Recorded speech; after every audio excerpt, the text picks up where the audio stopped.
Hello everyone and welcome to Expletives Included. Over December we're going to be taking part in what is known on YouTube as Vlogmas. We're not sure if it's supposed to be Christmas themed. We've not really done our research in true Expletives Included style. So we're just going to vlog every day up until Christmas. That's all we've really found.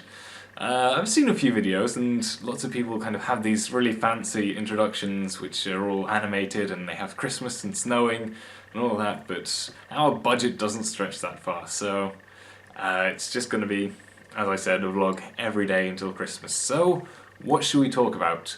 We've had a few ideas, we're going to talk about a couple of things, but today I'm just going to talk about, well, like one of my ideas was that we would kind of introduce ourselves better and just kind of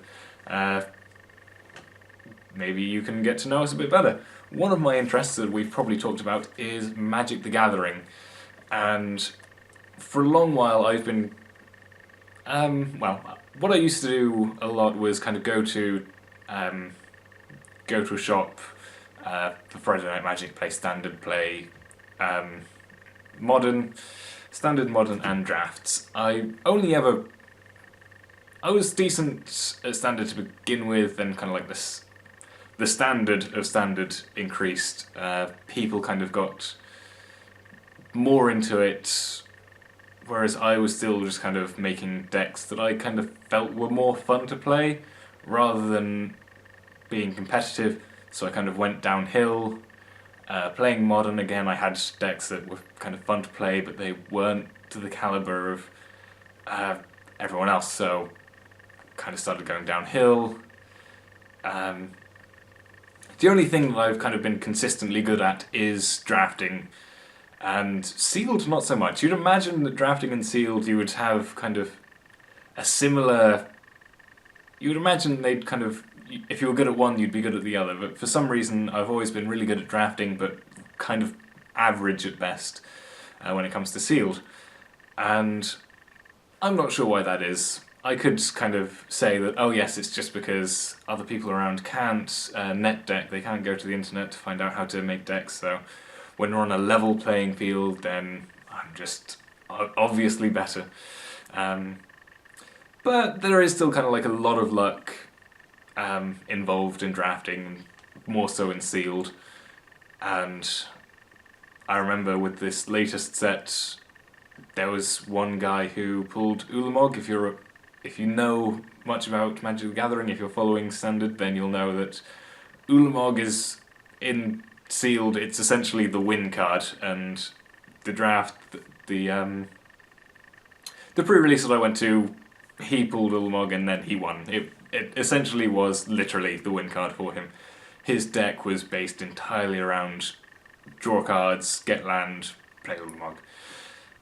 And again, fortunately for him, he had all of the cards which allowed him to do that, because you don't get a very big pool in sealed. But yeah, the cards were right. And yes, as I was saying, I tend to try to do more fun things. I don't like net decking.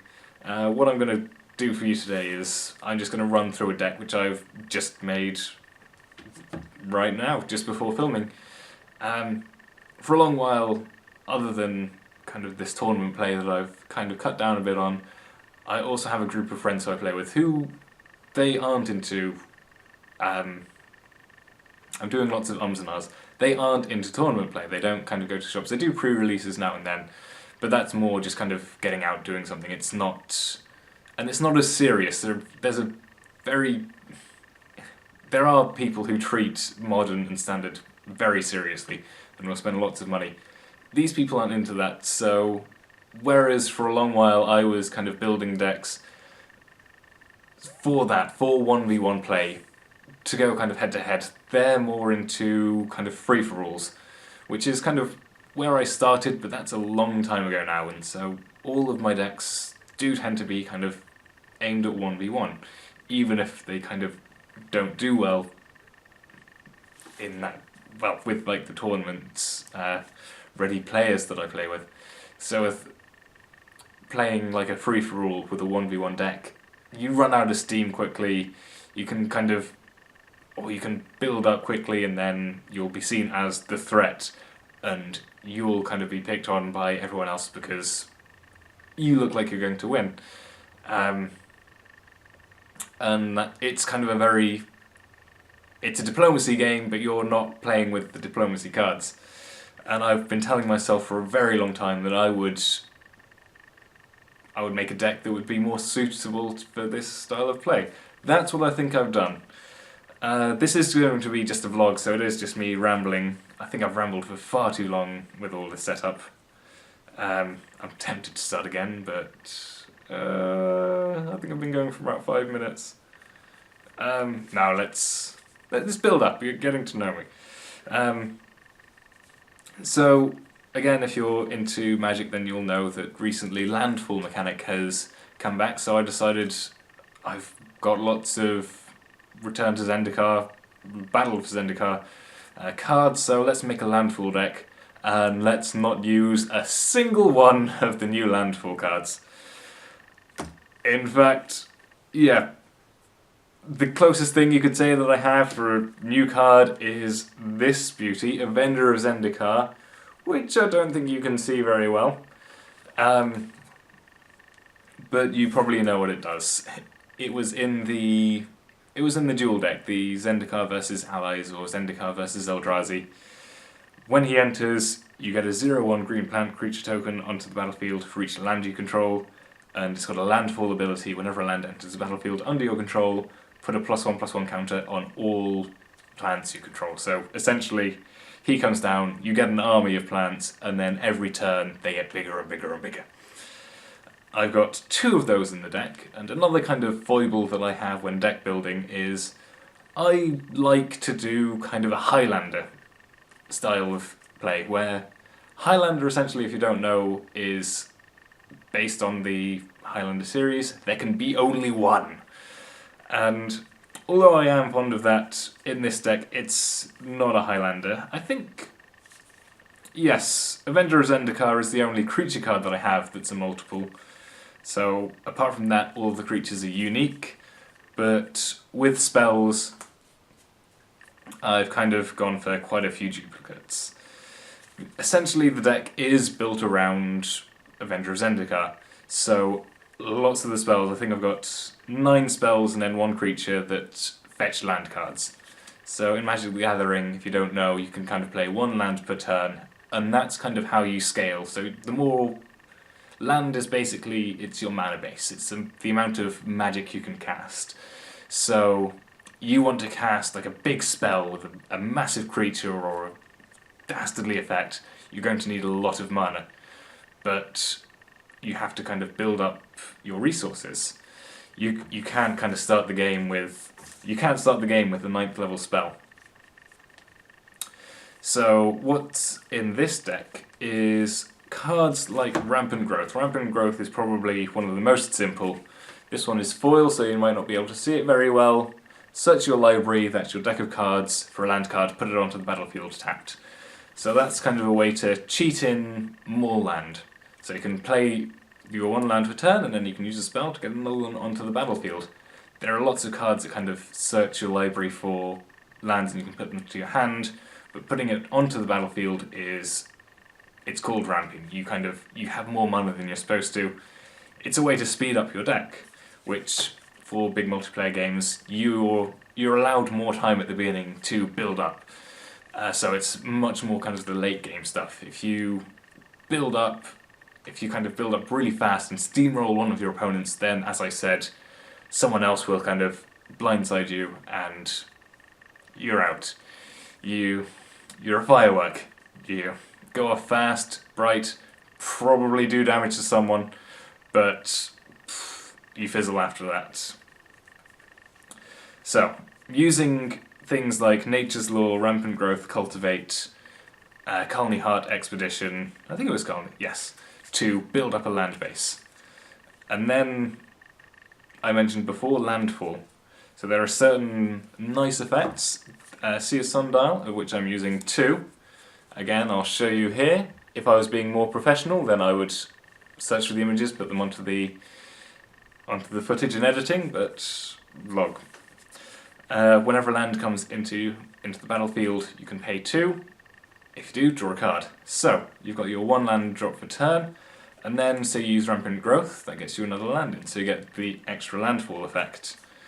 So, the more land that comes in a single turn, the more kind of effective landfall becomes, because usually it's a bit slow. Landfall, you're only supposed to get off once a turn. That's kind of why it's kind of balanced. So I've got 1 creature. It's not a brilliant creature, but it's quite fun, which is why I've got it in the deck, and it's why I never do all that well. Bailiff Woodcrasher, which, if you can see, he looks pretty mean. He's a 6 cost. That's kind of the average. Well, in this deck, that's kind of the average cost. It's quite high, but as I said, Diplomacy multiplayer, you don't want to kind of reveal your card of hands until late game. He's a 4/4, which isn't too big for 6 cost, but whenever a land enters the battlefield under your control, it gets +4/+4. So essentially, you're dealing with an 8/8. And then if you can cheat more cards in, it's 12/12, 16/16. It just keeps getting bigger and bigger. Rampaging Bailiffs, which is another very nice card. Landfall, you get a 4/4 beast. So there are quite a few effects that kind of bring in lots of tokens. There's the Avenger of Zendikar, you get the plants. Rampaging Bailiffs, you get your beasts. There's another enchantment. Enchantments are like world effects, they affect everything, and they stay on the battlefield. So I got Seed the Land. Whenever a land enters the battlefield, its controller gets a 1/1 snake. So that affects everyone, all of the players. But for me, it should be better because I've got ways to cheat in more lands. And also, one of the drawbacks with a landfall deck is you run out of land. Because you start with 7 cards, you draw 1 a turn. If you're not drawing lots, then you run out of steam, you run out of lands, you run out of your landfall effects. What do? Because your creatures are weaker than they should be, your artifacts aren't doing what they should be doing, your enchantments aren't doing what they should be doing. You need a way to refresh.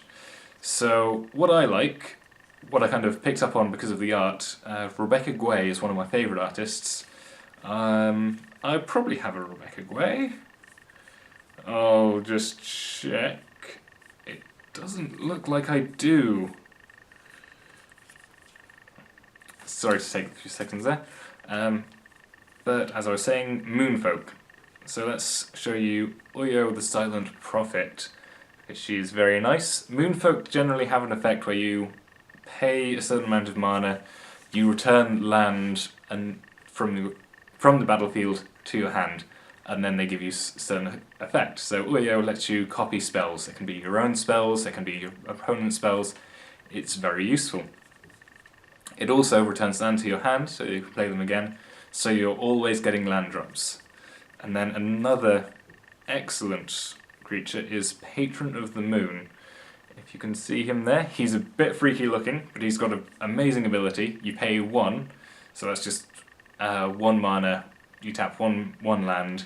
You can put 2 lands from your hand onto the battlefield tapped. There you go, that's 1 mana, that's cheating in an extra 2 lands for 2 landfall effects. And you can do that any number of times. And with the other Moonfolk, you keep returning them to your hand. It's a relatively cheap cycle. If you can get Patron of the Moon out, a Moonfolk out, and a landfall effect, then you're laughing essentially. But again, it's all about playing the diplomacy game, getting to the point in the game where you can do that. So that's essentially the general idea. And on top of that, there are a few extra fun things. So the Guyler of Wills is a very nice wizard from Innistrad. Tap, gain control of creature with power less than or equal to the number of creatures you control. As I said, I've got lots of token generation, so a little unique card there just to kind of steal things away from opponents, weaken them, strengthen me. Should work very well. A few little things like Farhaven Elf, an elf which, when he enters the battlefield, you search your library for a basic land card, put it onto the battlefield. Again, landfall effect. And I've got a few enter the battlefield effects because I've got this deck is green and blue, as you've probably seen. Regeneration Mimic, another very nice card, 6 cost. It enters the battlefield as a copy of a creature that you already own, or a creature that somebody else owns. And then each turn, you get another copy. So if you've got something like Farhaven Elf, then you cast your Regeneration Mimic, comes in, you search for a land, and then at the end, beginning of your end step, the end of your turn, you do it again, you get another landfall effect. And that keeps happening reliably until someone deals with it. And also another artifact I have to kind of speed that along as well, all of these enter the battlefield effects. Again, another card from the plane of Innistrad, Conjurer's Closet. At the end of each turn, you flicker is the term, creature you control, so you remove it from the game and then you put it back onto the battlefield. It's any enter the battlefield effects, you get it again. So Elvish Visionary, draw a card, replenishes your card of hands, it's very nice. And anything else that I want to say? There are a few other things, just Hornet Queen, can never go wrong with Hornet Queen, because bees are evil. And then I think I just want to, there's a couple of cards in here that, again, I really like, they're not that great. Oh, and win conditions. But I really like them. So again, that's why I don't do well at tournaments. I'll put cards in because I like them, not because they're good. And the chances of that you'll get them in conjunction, again, in tournaments, not too likely. If you play the diplomacy game in a larger game, hopefully, maybe. Elsewhere Flask is a card that I've always loved. It's 2 cost, when it enters the battlefield you draw a card.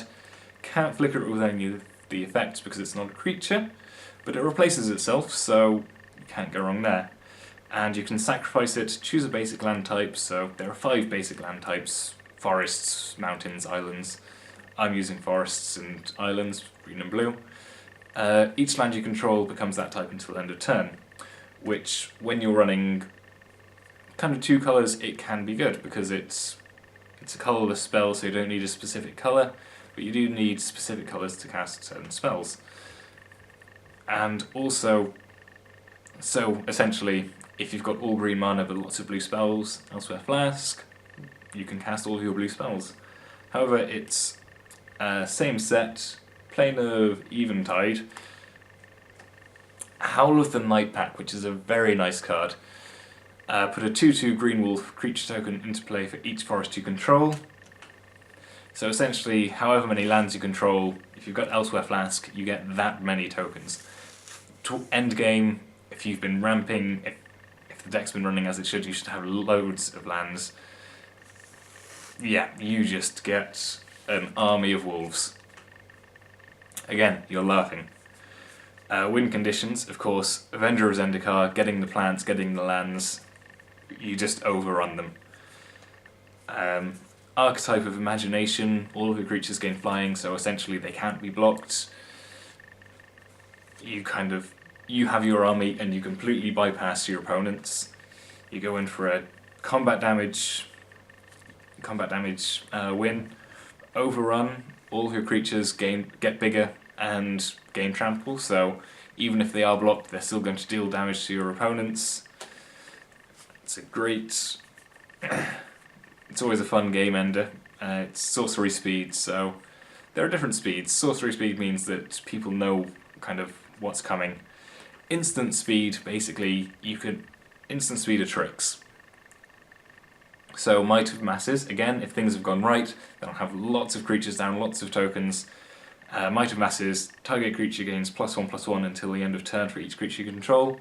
So the idea is you have all of these illusions, all of these wolves, all of these plants, and then you swing in with all of them, you find one which hasn't been blocked, and then boom, massive.